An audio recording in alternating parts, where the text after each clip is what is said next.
Gloire à notre Seigneur Jésus-Christ de Nazareth pour cette nouvelle vidéo, la prédestination. Je remets vraiment cette vidéo entre les mains de notre divin maître et que le Saint-Esprit vraiment nous conduise durant toute cette vidéo et que le Saint-Esprit de Dieu puisse vraiment m'aider afin de pouvoir donner les versets nécessaires. La prédestination, c'est un sujet qui fait couler beaucoup d'encre, la prédestination. Il y a beaucoup de choses qui sont dites à ce sujet, la prédestination. Alors, le Seigneur a permis que je puisse faire cette vidéo pour pouvoir justement, pour que nous puissions voir avec les Écritures, qu'est-ce que la prédestination selon Dieu et non selon les hommes. Parce que il y a une doctrine qui est en train d'émerger ces derniers temps, qui consiste à dire que Dieu a prédestiné des gens à aller au ciel et il a aussi prédestiné des gens à aller en enfer. Et que Jésus n'est pas mort pour l'humanité tout entière, mais que Jésus est mort exclusivement que pour les élus. Mais que Jésus n'est pas mort pour l'humanité tout entière, mais qu'il est mort que pour ceux qui ont été prédestinés à être sauvés. Et cette doctrine fait passer Dieu pour un injuste. Cette doctrine fait passer Dieu pour quelqu'un de méchant. Cette doctrine attribue des prérogatives à Dieu qui ne lui sont pas propres. Et nous allons voir justement, au travers de cette vidéo, et au travers des Écritures bien évidemment, nous allons voir justement qu'est-ce que la prédestination selon les Écritures. Ce qui est dangereux, frères et sœurs, dans le Seigneur, c'est de prendre un verset, de l'isoler et d'en faire une doctrine. Quand nous prenons un verset, nous devons le comparer avec les autres versets qui sont autour pour voir si ce verset est en harmonie. Mais on ne peut pas prendre un verset, l'isoler et en faire une doctrine. C'est très dangereux. Et nous allons voir les passages que ces personnes utilisent pour dire que Dieu, avant de lire le passage par rapport à la prédestination, j'aimerais que nous puissions lire un premier passage dans Matthieu chapitre 25, où le Seigneur de gloire va nous dire que l'enfer, le lac de feu, n'a pas été créé pour les hommes. À la base, le lac de feu avait été créé pour le diable et ses anges. Dieu n'avait jamais créé le lac de feu pour les hommes. Le lac de feu avait été créé pour le diable et ses anges. Et nous sommes dans Matthieu, chapitre 25. Matthieu 25, à partir du verset 41, qui nous dit: Ensuite, il dira à ceux qui sont à sa gauche: Retirez-vous de moi, maudits, allez dans le feu éternel qui a été préparé pour le diable et ses anges. Alors, je prie ce passage pour montrer que dans le plan de Dieu, le lac de feu n'était pas créé pour les hommes. Pour que nous puissions comprendre que le lac de feu était déjà d'abord dans un premier temps préparé pour le diable et ses anges. Mais le problème, c'est que l'homme désire faire la volonté de Satan et ne veut pas se conformer à la volonté de Dieu. Et dans le plan initial de Dieu, Dieu n'a jamais créé l'homme imparfait. Dieu a créé l'homme parfait.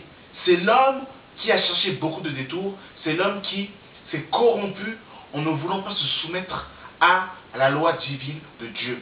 Nous sommes dans Ecclésiaste. Ecclésiaste rapidement, pour voir. Nous sommes d'abord en train de poser les bases pour que nous puissions comprendre avant de rentrer dans la profondeur. Nous sommes dans Ecclésiaste chapitre 7 à partir du verset 29. Seulement voici ce que j'ai trouvé, c'est que Dieu a fait l'homme droit, mais l'homme a cherché beaucoup de détours. Dans le plan de Dieu, lorsque Dieu avait créé Adam et Ève, le plan de Dieu c'était que l'homme soit parfait, l'homme soit droit. Mais maintenant il y a une chose, chrétiens, que nous devons savoir, c'est que Dieu sait toutes choses d'avance. Dieu est omniscient, il connaît toutes choses d'avance, il n'y a rien qui ne l'étonne, il n'y a rien qui le surprend. Lorsque Dieu a créé Adam et Ève, Dieu savait que Adam et Ève allaient tomber. Et il avait prévu le moyen de la rédemption pour sauver l'homme. Dieu savait que l'homme allait chuter, Dieu savait que l'homme allait tomber. Et Dieu sait d'avance, mes frères et sœurs, qui va le servir et qui ne va pas le servir. Dieu sait d'avance qui va être sauvé et qui ne sera pas sauvé. Dieu le sait. Dieu sait qui ira en enfer et qui ira au ciel. Dieu le sait. Il connaît toutes choses d'avance. Mais Dieu n'a jamais envoyé une personne dans le lac de feu et jamais envoyé une personne à aller au ciel. Pourquoi? Parce que Dieu est juste. Dieu est bon. Et regardez. Merci Seigneur. Deutéronome. Regardez ce que le Seigneur va nous dire dans Deutéronome. Deutéronome, chapitre 30, à partir du verset 19. Je prends aujourd'hui à témoin contre vous le ciel et la terre. J'ai mis devant toi la vie et la mort, la bénédiction et la malédiction. Choisis la vie afin que tu vives, toi et ta postérité. Alors il y a une chose que Dieu a donnée à l'homme, c'est le choix, le libre arbitre de choisir le bien et le mal. Dieu est tellement amour qu'il n'a pas créé l'homme comme un robot, mécaniquement. Dieu désire que l'homme l'adore et le serve avec son bon vouloir, avec sa volonté. Donc Dieu a mis devant l'homme le bien et le mal, la vie et la mort. Et il faut que nous comprenions ces choses, frères et sœurs. C'est que Dieu donne la possibilité à l'homme de choisir le bien et le mal. Ce n'est pas Dieu qui envoie des âmes en enfer. Ce n'est pas Dieu qui dit, toi tu vas aller au ciel, toi tu vas en enfer et vous allez mourir, c'est comme ça. Ce n'est pas notre Dieu n'agit pas ainsi. Et regardez, nous sommes dans Éphésiens, pardon. Nous allons prendre des passages que ces hommes prennent pour dire que Dieu a envoyé des personnes en enfer et que le sort est déjà scellé.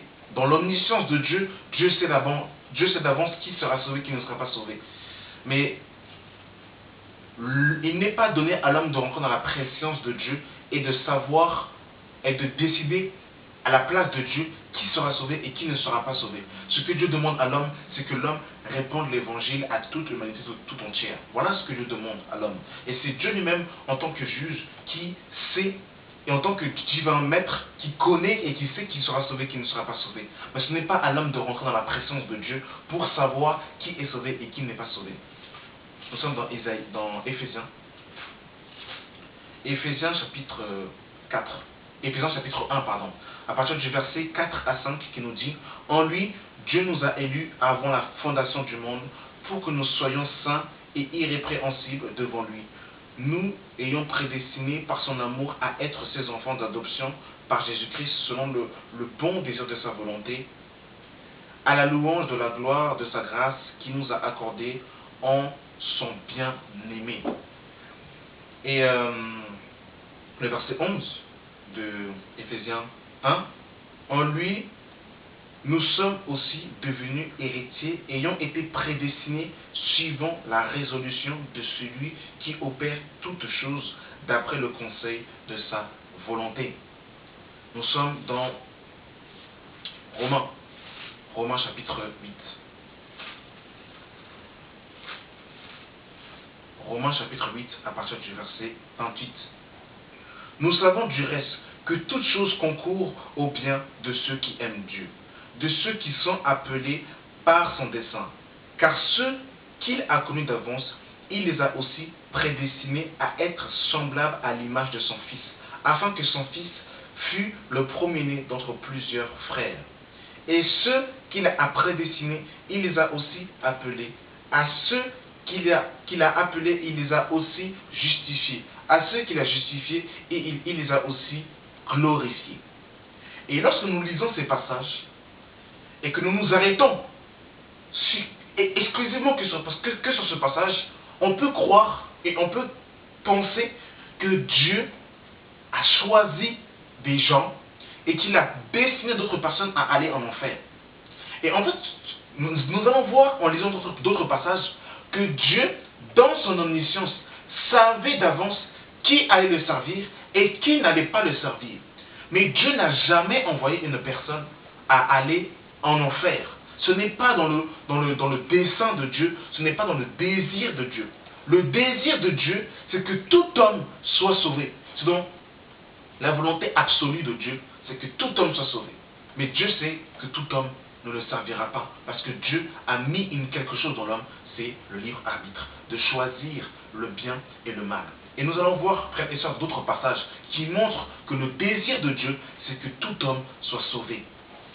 Nous allons prendre un passage dans 1 Timothée, chapitre 2. 1 Timothée, chapitre 2, le verset 3. Cela est bon, 1 Timothée, chapitre 2, le verset 3. Cela est bon et agréable devant Dieu, notre Sauveur, qui veut que tous les hommes soient sauvés et parviennent à la connaissance de la vérité. Au travers de ce passage, nous voyons la volonté de Dieu qui veut que tous les hommes soient sauvés. C'est son désir ardent. Dieu, dans un premier temps, veut que tous les hommes soient sauvés.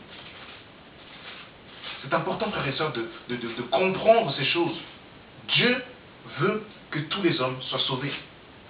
C'est son désir. Dieu ne veut pas que l'homme meure. Mais Dieu veut que l'homme soit sauvé. Et nous sommes dans 2 Pierre chapitre 3, à partir du verset 9. Le Seigneur ne tarde pas dans l'accomplissement de la promesse, comme quelques-uns le croient, mais il use de patience envers vous, ne voulant qu'aucun périsse, mais voulant que tous arrivent à la repentance. Le jour du Seigneur viendra comme un voleur dans la nuit. Et le désir de Dieu, Dieu use de patience afin que tous arrivent à la repentance et qu'aucun ne périsse. Voilà le désir de Dieu. Dieu veut que tous se repentent. Dieu veut que tous les hommes soient sauvés. Mais Dieu sait que tous ne se repentiront pas. Mais le désir de Dieu, c'est qu'il veut que l'homme soit sauvé. Et on va encore le voir encore. Il y a d'autres passages qui vont encore confirmer cela. Nous sommes dans Actes, chapitre 19. Acte 17, pardon. Acte 17, le verset 30. Acte 17, le verset 30 nous dit: Dieu, sans tenir compte des temps d'ignorance, annonce maintenant à tous les hommes en tout lieu qu'il est à se repentir, parce qu'il a fixé un jour où il jugera le monde selon la justice par l'homme qu'il a désigné. Donc on voit ici que Dieu désire que tous les hommes se repentent.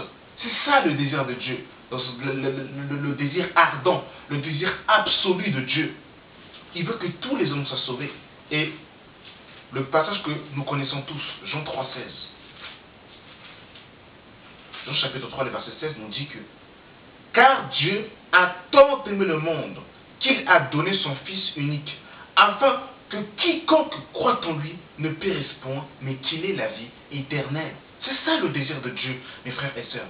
Dieu veut que tous les hommes soient sauvés et qu'ils parviennent à la repentance de la vérité. Mais Dieu, dans son amour, ne va jamais imposer à l'homme sa loi, ses ordonnances. Dieu ne va jamais nous imposer, parce que Dieu est tellement amour qu'il laisse le libre arbitre à l'homme de choisir le bien et le mal. Mais dans la volonté de Dieu, Dieu veut que tous les hommes soient sauvés. Et il nous dira encore, nous sommes dans Ézéchiel 18, nous allons voir encore le désir de Dieu. Le désir de Dieu, c'est que tous les hommes soient sauvés. Nous sommes dans Ézéchiel chapitre 16. Ézéchiel chapitre 18, pardon, le verset 19. Ézéchiel 18, le verset 19 à 24, nous dit: Vous dites, pourquoi le Fils ne portera-t-il pas l'iniquité de son Père? C'est que le Fils a agi selon la droiture de la justice, c'est qu'il a observé et mis en pratique toutes mes lois, il vivra. L'âme qui pêche, c'est celle qui mourra. Le Fils ne portera pas l'iniquité de son Père, et le Père ne portera pas l'iniquité de son Fils. La justice du juge sera sur lui, et la méchanceté du méchant sera sur lui. Si le méchant revient de toute Si le méchant, écoutez bien le verset 21, mes frères et sœurs, si le méchant revient de tous les péchés qu'il a commis et qu'il observe mes lois et pratiquera la droiture et la justice, il vivra, il ne mourra pas. Toutes les transgressions qu'il a commises seront oubliées. Il vivra à cause de la justice qu'il a pratiquée.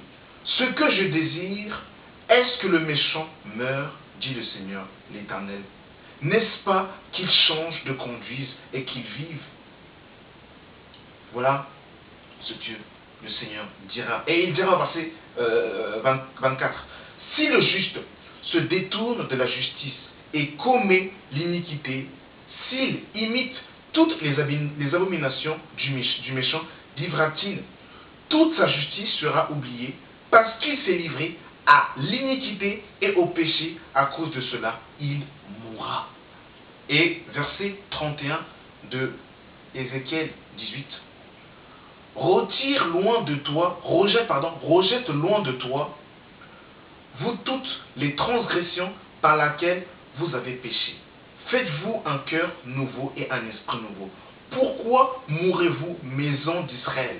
Car je ne désire pas la mort de celui qui meurt, dit le Seigneur l'Éternel. Convertissez-vous donc et vivez. Donc ici nous voyons le désir ardent de Dieu. Il dit que si le méchant abandonne sa méchanceté et pratique la justice, il vivra. C'est ça le désir ardent de Dieu. C'est ça le premier désir ardent de Dieu. Voilà ce que Dieu veut. Il veut que tous les hommes soient sauvés et que le méchant abandonne sa méchanceté et qu'il vive.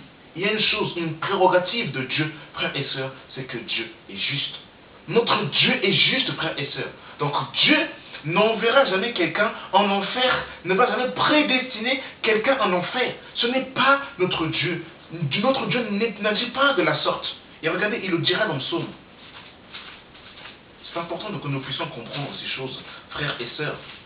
Parce que nous pouvons attribuer des attributs à Dieu qui ne lui sont pas propres. Dieu dit, mes frères et sœurs, dans Psaume chapitre 8, à partir du verset 11 à 12, il dira « Mon bouclier est mon Dieu, qui sauve ceux dont le cœur est droit. Dieu est un juste juge. » Je m'arrête d'abord là. Dieu est un juste juge. Dieu est tellement juste, mes frères et sœurs, Dieu est tellement juste que les personnes qui meurent sans le Seigneur vont, dans un premier temps, dans le séjour des morts. Et avant que Dieu les envoie dans le lac de feu, il va d'abord les juger et il va leur expliquer la raison pour laquelle ils iront dans cet endroit. Vous vous rendez compte à quel point Dieu est juste? Alors imaginez-vous, frères et sœurs, un seul instant, que Dieu prédestine des gens en enfer lorsque des païens, par exemple, ou des hommes ou des femmes étaient prédestinés à aller en enfer. Lorsque ces derniers iront devant Dieu, ils pourront dire à Dieu, Dieu, tu es injuste parce que tu m'as prédestiné à aller en enfer. Est-ce que vous vous rendez compte un peu, frères et sœurs? Notre Dieu n'agit pas de la sorte. Notre Dieu n'agit pas ainsi. Et Dieu dira, dans Hébreux chapitre 1, en parlant du Fils, il dira, Dieu, oh Dieu, ton trône est un trône d'équité.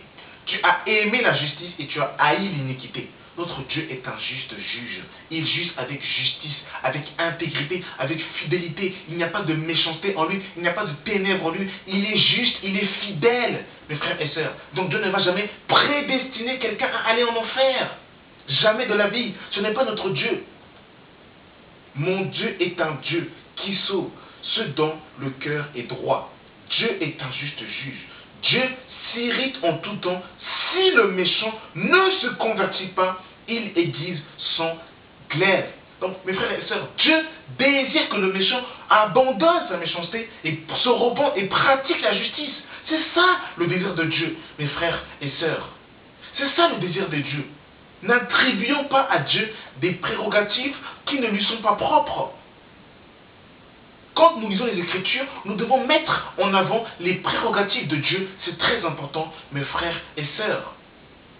Et il y a encore une autre...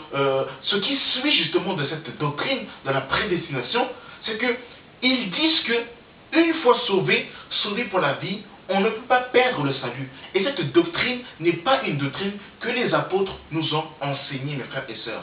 Paul dira dans 1 Corinthiens chapitre 9 que je traite durement mon corps, je le tiens assujetti. de peur d'être rejeté après avoir moi-même enseigné aux autres. Donc Paul savait qu'il pouvait être disqualifié s'il ne demeurait pas dans justement la vie éternelle. Et nous sommes sauvés en espérance. Tous les jours nous devons justement nous sanctifier. Tous les jours nous devons nous remettre en question jusqu'à la fin de notre vie. Et c'est à la fin de sa vie que l'apôtre Paul dira dans 2 Timothée chapitre 4 à partir du verset 7, il dira que j'ai combattu le bon combat, j'ai gardé la foi, désormais la couronne de vie m'est réservée, non seulement à moi, mais encore à tous ceux qui auront aimé son avènement. Et c'est à la fin de sa vie que l'apôtre Paul dira cela. Pas au cours de sa vie, mais à la fin de sa vie. Et regardez, par rapport justement à ceux qui vous disent que vous ne pouvez pas perdre le salut une fois sauvé, sauvé pour la vie. C'est une doctrine luciférienne que les apôtres n'ont pas enseignée. Parce que la parole de Dieu nous dira dans Éphésiens chapitre 2, le verset 20, vous avez été édifiés sur le fondement des apôtres et des prophètes, Jésus-Christ étant lui-même la pierre angulaire. Nous devons être basés sur l'enseignement des prophètes et des apôtres. Parce que la foi a été transmise une fois pour toutes, comme nous dira notre frère Jude. Nous sommes dans Hébreux chapitre 3, à partir du verset 12, qui nous dit ceci. Prenez garde, frères, que quelques-uns de vous n'aient un cœur mauvais et incrédule au point de se détourner du Dieu vivant. Donc si on peut se détourner, ça veut dire qu'au préalable, on était dans les sentiers du Seigneur. Et il dira, mais exhortez-vous les uns les autres, chaque jour, aussi longtemps qu'on peut dire aujourd'hui, afin qu'aucun de vous ne s'endurcisse par la séduction du péché. Alors frères et sœurs, si nous sommes sauvés pour la vie, si nous n'avons plus besoin de nous repentir, pourquoi devons-nous nous exhorter afin de ne pas être séduits par le péché, frères et sœurs? Je vous dis, il y a des gens qui vous prédestinent à aller en enfer. Là, on peut le dire. Il y a des gens qui veulent vous prédestiner à aller en enfer. Ils veulent vous attacher et vous amener en enfer. Et ça fait de vous des orgueilleux que justement vous êtes sauvés et les autres n'ont pas droit à avoir accès à la vie éternelle. Ça fait de vous des orgueilleux. Alors que Dieu ne fait exception de personne. Hébreux chapitre 6, à partir du verset 4. Car il est impossible que ceux qui ont été une fois éclairés, qui ont goûté le don céleste, qui ont eu part au Saint-Esprit. Donc ici, il est bien question de personnes qui étaient nées de nouveau. Parce que ce qui fait de nous que nous sommes enfants de Dieu, c'est quand nous avons été scellés de l'Esprit. Comme la Bible nous dira dans Éphésiens chapitre 1, le verset 13, que vous avez été scellés du Saint-Esprit. Et que Romains 8, le verset 16 nous dira que le Saint-Esprit atteste à notre esprit que nous sommes enfants de Dieu. Lorsque nous recevons l'Esprit de Dieu, il fait de nous enfants de Dieu. Et il dit ici clairement, dans Hébreux 6, verset 4, car il est impossible que ceux qui ont été une fois éclairés, qui ont goûté le don céleste, qui ont eu part au Saint-Esprit et qui ont goûté la bonne parole de Dieu et la puissance du siècle à venir et qui sont tombés, soient encore renouvelés et amenés à la repentance, puisqu'ils crucifient pour leur part le Fils de Dieu et l'exposent à l'ignominie. Lorsqu'une terre est abreuvée par la pluie qui est tombée sur elle, et qu'elle produise une herbe utile à celui qui la cultive, elle participe à la bénédiction de Dieu. Mais si elle produit des épines et des charbons, elle est réprouvée et prête à être maudite. On finit par y mettre le feu. Donc ici, la parole de Dieu nous dira, qu'est-ce que ça veut dire littéralement? Ça veut dire que si un chrétien a reçu l'Esprit de Dieu, il a goûté à l'évangile pur et véritable, il a connu le Seigneur de gloire, et qu'il pratique le péché, il retourne dans le monde, consciemment, volontairement, et qu'il ne veut pas se repentir, il n'est plus possible pour lui d'être sauvé. Autrement dit, on peut le dire, il a perdu le salut, il a blasphémé contre le Saint-Esprit, et il a reçu un esprit d'égarement. Là, c'est fini, mes frères et sœurs, c'est fini. C'est fini. Et Hébreux, chapitre 10, le verset 26 nous dira, car si nous péchons volontairement après avoir reçu la connaissance de la vérité, il ne reste plus de sacrifice pour les péchés, mais une attente terrible du jugement et l'ardeur d'un feu qui dévore les rebelles. Donc c'est clair, frères et sœurs. C'est clair. Ici, il est question de chrétiens qui avaient connu la vérité, parce que ces gens vont dire qu'une personne qui avait connu le Seigneur, si elle retourne dans le monde, c'est qu'elle n'avait pas connu le Seigneur. Mais ce n'est pas ce que ma Bible me dit. Ce n'est pas ce que la Bible me dit. Ces gens avaient connu la vérité, ils avaient été éclairés, ils avaient goûté au don de l'Esprit.